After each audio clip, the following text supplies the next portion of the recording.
Today marked the first full day of new regulations for bars and restaurants in New York. There are several new rules to follow to stay safe and be open. This is Cory James live in Astoria tonight, where some of those new rules are already being broken. Cory. And it's happening right now, Maurice. We're standing on Steinway Street here in Astoria, but take a look at this. You've got motorcyclists on the sidewalk there, and not too far from it, you've got bars that are open after the 11 o'clock closing deadline. And people in this neighborhood says it gets worse even throughout the night when the street parties continue.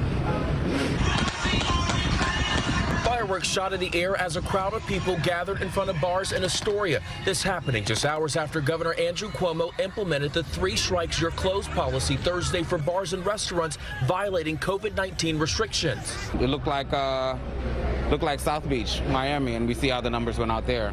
John Zorbas is worried about citations for large crowds gathering outside his bar. I've gotten some calls from the State Liquor Authority, the police coming by. He says having to enforce social distancing and mask wearing is unfair for owners. I got into the business of hospitality. We can't really control what people are doing here. People are doing a couple stores down. This restaurant owner across the street agrees and feels law enforcement needs to step in. And the police don't do nothing, and it's not fair to the business have to pay for something that the people are doing. Cuomo says the executive order was issued after an investigation into over 5,000 establishments in downstate New York showed there were many cases where restaurants and bars failed to comply with social distancing orders.